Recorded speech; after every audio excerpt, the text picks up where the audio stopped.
Yes, I'm still making videos. Alright guys, what's up? JOZ back here with another video on the best teams in all the NFL. This is my top 32 list countdown, and this is probably the most opinionated type video I'm going to do. So of course, I want to start a discussion, so make sure to leave your comments on what teams I got wrong, and I will do a community response on the comment section of this video. With you guys on the comment section. So make sure to leave your response comments in the comment section down below. Without getting any further ado, let's start off. Number 32, this is the garbage section. Number 32, that's the New York Jets. I don't know what they're doing on offense, losing Fitzpatrick, Eric Decker, and Brandon Marshall. That team's going far, far away. I think it's the worst team with zero offense. I know they drafted a few people on defense, but they need offense. Number 31, the 49ers, a team with a lot of missing pieces all across the board. 30, the Browns. A lot of people probably have the Browns as the worst team, but I think they're really good draft is going to push them just a few slots below, and at the very least number 30, because out of between the Jets and 49ers, they're going to be the most fun to watch to see how their rookies and other young players respond. Number 29 is the Rams. Again, not a lot of offense, but they do have a pretty solid defense led by Aaron Donald. I think for them it'd be better off to trade Donald for draft picks. Now we could could compete. These are the teams that will be in a few games, but will fall short. Starting off with the Bears. If they had a better draft, they could be a few slots down the list, but 28's fair because their draft was so abysmal, and I don't think they improved much at all, so this is right about where they were last year. 27, we have the Bills, another team with a lot of missing pieces. The 26th, the Cardinals. I thought the Cardinals should have been a competitive team last year, but Palmer has shown a lot of aging, and now I think it might be about time for Larry Fitzgerald, so that's why they're so far on the list, but their defense is very dynamic, led by Tyrann Mathieu and Patrick Peterson. At 25, we have the Bengals. AJ Green, very, very good. Andy Dalton, not so good. He's about as mediocre as it can get, and if they had a very good Pro Bowl caliber quarterback, I'd see them in around the top 10, but they just don't have the quarterback to really push them over, and they don't really have a ton of help outside of AJ Green of that offense. Now moving on to the mediocre teams, this is where the most teams are because it's just that middle ground. Those are teams that could very well compete, but will probably finish in the neighborhood of 7-9 to 9-7. So starting off at number 24, we have the Saints. Adrian Peterson Saints. Whew, that's still hard to say. The offense will be amazing, but on the flip side, their defense will be awful. That's going to be the thing with a lot of these teams. 23, we go to the Blake Bortles-led Jaguars.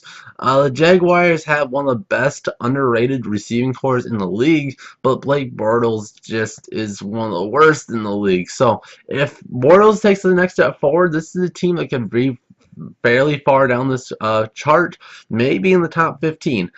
Next, we have the Dolphins, a team with a lot of missing pieces. They really need their quarterback, and they just need to really figure out how to get things done. Number 21, we have Philip Rivers and the Chargers. Chargers are another team they need defense. Philip Rivers pretty much getting it done by himself. Him and Antonio Gates for years now have been a very dynamic duo on offense, but they need more on the defensive side, and I think Philip Rivers could get it done if they had some pieces around him. Another guy that could get it done if he had pieces around him, number 20, is Andrew Luck and the Colts. Andrew Luck is a fantastic quarterback, one of the best young quarterbacks in the league, maybe the best under whatever age he is. But again, where's the help? His offensive line debatably the worst in the league.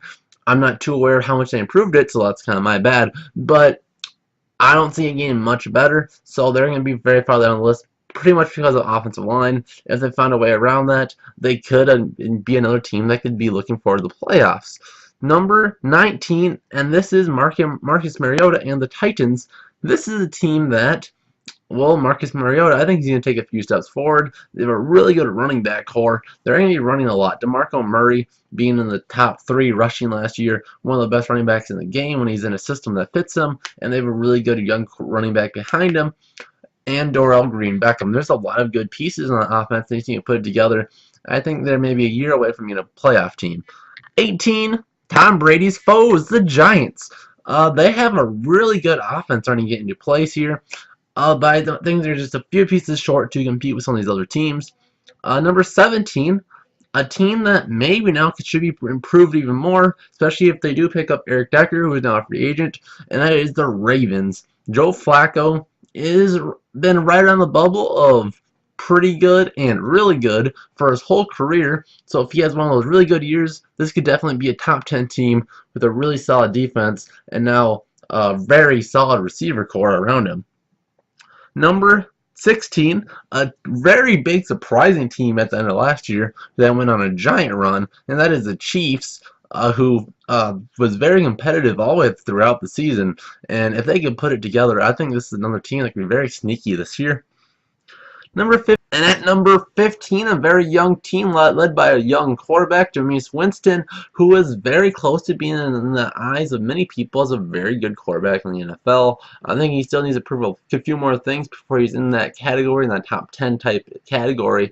But this team has a lot of talent around him and could very well make the playoffs. A very good rounded offensive team, and needs just a few more pieces to really break through. Now into the playoff bubble, this is the teams that could are going to be very close. They're going to be in the playoff race pretty much the whole year. And starting with number 14, we have the Carolina Panthers winning the NFC a few years ago and just fell off last year. Very surprising. Cam Newton, and former MVP Luke Kuechly, one of the best defensive players in the league, probably the best Mike linebacker in the game. This team could very well be there. Captain Munnerlyn joined their team, still from the Vikings. I could think this team could very well be a 10-6, maybe even an 11-5 type team if more pieces come together. They need help on the offensive line. Number 13, the Kirk Cousins-led Redskins, a team that somehow always is in the playoff picture. I don't know how. They have some of the most underlooked talent. Kirk Cousins always finds to come through and get them right around 10-6. So I can't have them out of this playoff bubble slot when they're always there the last couple of years. Number 12. And next on the list, we're going to go to the team that beat the Panthers, as the Denver Broncos. Now, of course, this team is led by defense, and they have one of the best defensive backfields in the game, probably the best. That's kind of like their own little Legion of Boom, and if they put it together on offense just enough, this team could very well be in the playoffs. They need a starting quarterback. Next, we have number 11, and this is the Detroit Lions. The Lions got so much better after they lost Calvin Johnson, not being just a one-man show. Now Matt Stafford spreads the ball around, and they have 3 Pro Bowl caliber receivers on the team, and Stafford hits them very well. If Eric Ebron takes it to the Pro Bowl caliber tight end that he was drafted to be, this team could very well be a very dominant team, and if Ebron and few others like him put it together, this is a team that could very well compete for the NFC North. Number 10 is the Steelers. The Steelers have the best three-headed monster in the league with Big Ben, Le'Veon Bell, and Antonio Brown. Antonio Bell and Le'Veon Bell are considered by many as the best wide receiver and running back in the game, and I think most people would say Big Ben's a top 5 or top 10 quarterback. He's very good too. What they need is how good are they going to be with their age. Big Ben's getting up there in age. Their defense is getting up there in age. They need for their young guys to step up and to make plays. Next, we have the playoff teams. These are the teams that should very well make the playoffs unless if something really bad happens to them. Number 9, the team that won the most games in the regular season last year, and that is the Dallas Cowboys. Led by a young core on offense, Dak Prescott was really great. You can say, well, it's all because of the offensive line. Okay, sure. But he's still the one throwing the football. And the running back that forced led the league in rushing. Now let's go to the team that's, I think, could beat the Cowboys this year in their own division. That is the Eagles. Carson Wentz, low-key, was just about as good as Prescott the whole year with a lot less weapons on offense. So I think if they put it together, they can be about as good of an offense as the Cowboys, but a much better defense. If you remember right when they were on their winning streak at the beginning of the year, it was led by a young, really talented defense. Number 7, the Aaron Rodgers. aka the Packers. They are led by Aaron Rodgers, and that's all they really need. Aaron Rodgers to Jordy Nelson can beat pretty much every single team in the league. But why number 7? Well, I'm a sucker for defense, and that's something they do not have. Their defense is pretty poor at times, especially against the pass. They're very healthy, they can be competitive, but if they have a really good defense around them, that's a team that could very well be in the Super Bowl. But I don't think they're there at all. I think they're in the bottom half of the league defensively. Aaron Rodgers just pulls his team together. It's kind of like a better version of the Saints this year. On number 6, we have the Falcons, a team that was in the NFC, won the NFC, and well, let's not think about that fourth quarter, okay? Despite that, I think this team will be down a little bit, but they're still going to be very, very competitive. Julio Jones, Devontae Freeman, Matt Ryan. This offense is still stacked. They have so many weapons on the defense side of the ball, and on their offensive side of the ball, and their defense is fairly good too. I think they could be very, very good again. Number 5. A team that's probably the scariest team on paper offensively, and that is the Raiders. Derek Carr chucking the ball up to Amari Cooper or handing the ball off to Marshawn Lynch, who's the biggest question mark probably coming into the season out of the old NFL. How good is Beast Mode going to be?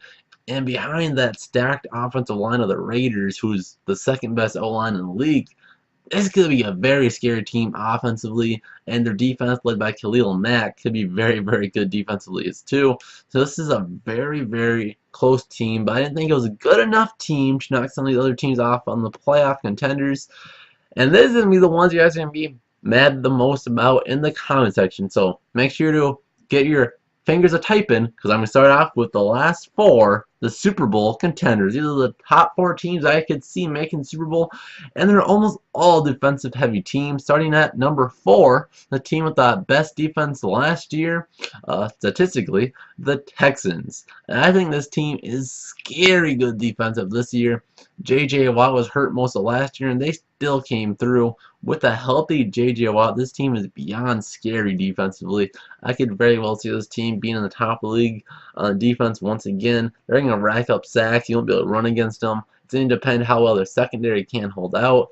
And if they can, that's going to be very scary. How good their offense is going to be? Well, they got in the playoffs with Brock Osweiler, so I don't think they'll have a drop-off significant at all. But I think Deshaun Watson has a very good chance of being Rookie of the Year this year, being on that team. Throw it up to Hopkins, and you have a very good chance to succeed. Number 3, the most controversial pick of this whole list, the Vikings. I think, alright, hear me out. Oh, they fell off last year. They're garbage. Look at their record. They're like 8-8 or whatever last year.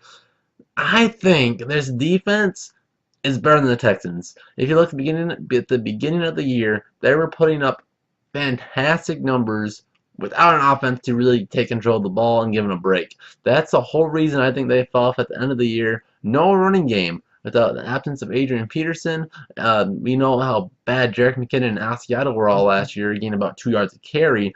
They were just awful. So many quick 3-and-outs that our defense couldn't be helped but do get tired and wear out towards the ends of the games. But if you saw when they were going good, I think they were fantastic and very well be the best defense in the game. So much talent. I think that's what separates them from the Texans, is that they have talent on all sides of the ball. Yes, the Texans obviously do have talent everywhere, but I think the Xavier Rhodes is better than all their corners. Harrison Smith better than all their safeties. Yeah, they have J.J. Watt, who's better than all of our defensive ends. But Danielle Hunter was 3rd in the league in sacks last year as a backup, so he could very well compete with J.J. Watt for the sack title. We have so much talent. Everson Griffin, Linval Joseph, so much around that I think the Vikings could very well be one of the best teams in the league.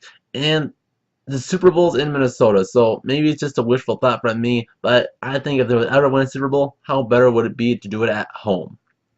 Now, number 2, the team that Blair Walsh gave them a win, Seahawks, another team with a very good defense. I think they'll probably be in the top 5 defenses, led by Legion of Boom, Sherman, and their safeties are fantastic. Earl Thomas and Cam Chancellor, all great across the board. Bobby Wagner is one of the better linebackers in the game. Michael Bennett, so much talent on their defense, but I don't think it's quite as good as the Vikings and the Texans, but they could very well be the number 3 defense. Then offensively, what this team has over the Vikings and Texans? Russell Wilson is phenomenal. I think he's very well a top 5 quarterback, and in clutch situations, one of the best. Him and Brady and Rodgers are probably the top 3, and it's so fun to watch this guy in these clutch situations. Avoid these defenders, as long as it's not the Vikings. He's such a fun guy to watch. He's so humble and he finds a way to hit these guys on the run. It's so fun to watch the Seahawks. And they're led by a defense, but Russell Wilson is phenomenal. He can get down with the legs or he can bomb it up to his receivers as well. The best dual threat quarterback this league has seen in a long time. I think Cam Newton is a little more on his legs than he is on his arms, so I'll give that edge to Russell Wilson. Number 1, how can I not give it to the last year's Super Bowl champions, the Patriots? If I have to say anything, you guys know who that Tom Brady guy is. Just when he was drafted, he looks kind of like me. They got better offensively, getting a wide receiver from the Saints who was a speed burner. Brady could exploit him, but he was catching balls from Drew Brees, so I think people are blowing that one a little bit out of the water. His numbers aren't going to explode. It's not going to be Randy Moss who's going to catch 20 touchdown passes for him. He'll still get about 10 touchdowns as well, probably be the number 1 receiver, and Edelman will probably exploit a lot of people, not be able to get doubled on Edelman. So I think they're the number 1 team. Another great defense, great offense, tough to beat. But if any of these teams in the top 4 will be able to beat them, that's another question I want you guys to tell me. What team is the best at beating the Patriots? The Giants. Yeah, how is he the GOAT? I'll get to that later, not the GOAT. Anyways, we'll see you guys in the next Josie Vikings video. NFL video even. See ya. I'm very high. I think Winston is still close.